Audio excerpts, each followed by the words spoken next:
भारत उस मुकाम तक पहुंचा है कि रशिया कहता है India is our traditional ally और अमेरिका कहता है India is our strategic ally. तो मैं एक वाकया बताना चाहता हूं। हमारे विरोधी विदेश नीति को हमारी डोमेस्टिक पॉलिटिक्स के चश्मे से देखते रहते हैं और उसमें देश का नुकसान होता रहता है। प्रधानमंत्री महोदय जब फिलिस्तीन जा रहे थे तो वो जॉर्डन में रुके और जॉर्डन के शाह ने कहा कि वो उनके पर्सनल हेलीकॉप्टर में उनको भेजेंगे पैलेस्टीन। जॉर्डन का प्लेन था, हेलीकॉप्टर जा रहा था पैलेस्टीन और उसको एस्कॉर्ट कर रहे थे इजराइल के फाइटर्स।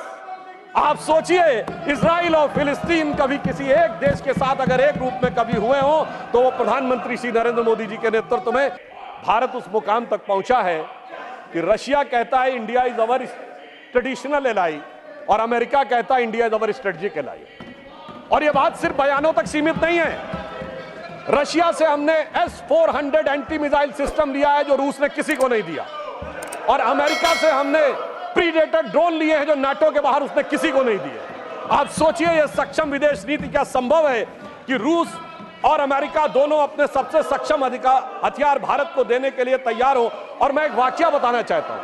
हमारे विरोधी विदेश नीति को हमारी डोमेस्टिक पॉलिटिक्स के चश्मे से देखते रहते हैं और उसमें देश का नुकसान होता रहता था। कोई इजराइल जाता था तो फिलिस्तीन नहीं जाता था, फिलिस्तीन से बात करेगा तो इजराइल से बात नहीं करेगा। पर मैं एक घटना बताना चाहता हूं।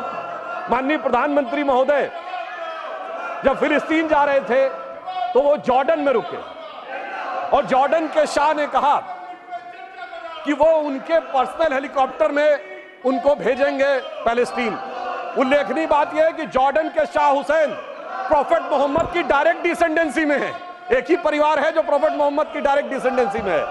और आप सोचिए, जॉर्डन का प्लेन था, हेलीकॉप्टर जा रहा था पैलेस्टीन और उसको एस्कॉर्ट कर रहे थे इजराइल के फाइटर्स। आप सोचिए, इजराइल और फिलिस्तीन कभी किसी एक देश के साथ अगर एक रूप में कभी हुए हो तो वो प्रधानमंत्री श्री नरेंद्र मोदी जी के नेतृत्व में, तो डिजिटल ट्रांसफॉर्मेशन हो या डिप्लोमेटिक ट्रांसफॉर्मेशन, दोनों में भारत एक नए सिरे से, एक नए स्वरूप में आगे बढ़ता हुआ आगे दिखाई पड़ रहा है।